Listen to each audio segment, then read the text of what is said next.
Dr. Otis Moss III of the Trinity United Church of Christ. Thank you so much for joining us this evening. Pastor, Thank you. Can we talk about the sermon that you gave virtually after hearing about the death of George Floyd? You said that you were drained after hearing of his death, and you asked, when is someday? What did you mean by that? We often sing the song, We Shall Overcome Someday. And I raised the question, when is someday? Is someday after there are no more bones to break? Is someday after there are no more necks to choke? Is someday after there is no proper funding for schools? Is someday after we have completely decimated the community? It is a question, a rhetorical and spiritual question that we have to raise in our community and across these yet to be United States of America.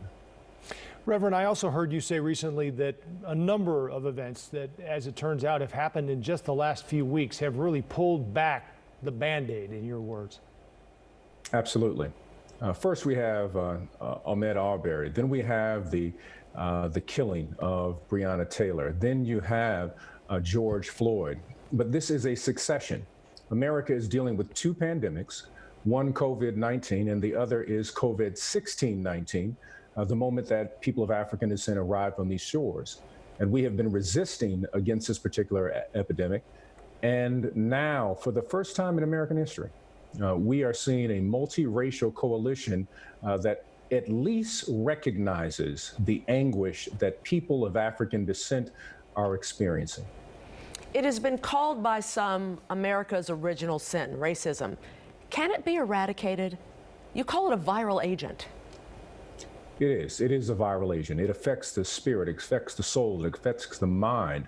The only way in order to remove racism, racial terror, white supremacy from America is there has to be a revolution and a revival, a revolution that creates an entirely new system, but a moral revival where we operate out of a different value system that is not rooted on predatory self-interest. How do we get there, Reverend? What is that call to action? How does it look? And do you think we can? Every sector of not only our city, but our nation must organize. I've said before that we may not all be directly responsible for a broken window, but we are all accountable in this nation. This nation was built on Black wealth and Black genius. This nation was built on land that was stolen from another group of people. We have to acknowledge the history. And then we have to organize to build institutions that have a moral center. Our educational system must have a moral center to build our students up, that they may have illuminated minds that are willing to transform our community. We must have a moral economy where wealth is not concentrated in one sector, but we recognize when one area of our city develops, it is a blessing to all in this city. But we have to have the spiritual, political, and economic will. And I believe that all of the young people that you see out there recognize that they do not want to go back. They want to see America attempt to live up to the promises that have been enshrined in some of the mythos that we have passed on from generation to generation. Let's not forget it was also built on Black labor. What do we tell our Black children? What do we tell our Black sons? What do we tell the folks protesting? What do we tell the looters? First of all, we tell our children that the act of resistance, the challenge of building a new nation has been passed on from generation to generation. We tell them that they cannot get tired. Harriet Tubman didn't get tired, but Harriet Tubman was making a way for a Michelle Obama. And we can't get tired because Frederick Douglass was making a way for a Barack Obama. We also have to tell them that America, unfortunately, there is a flaw in this nation. It was built on looting. They looted Native American land, looted the bodies of people of African descent, and we have to shape a new economy, and a moral revival is important. We do not want to tear down the house and rebuild it with the tools of the one who was the master of the house, in the words of Audre Lorde. We want to build something new, a beloved community, a true city that sits upon a hill. You just recently released a film in honor of Ahmaud Arbery, and I'm guessing you had no idea what was to come here just a few days later in Minneapolis. How has that changed the message of that film? And remind us of what that was. I appreciate you asking that. We had no idea what would happen next, but the film about Ahmaud Arbery, it's called The Cross and the Lynching Tree, a requiem for Ahmaud Arbery, goes through the history of how we got to this murder of Ahmaud Arbery.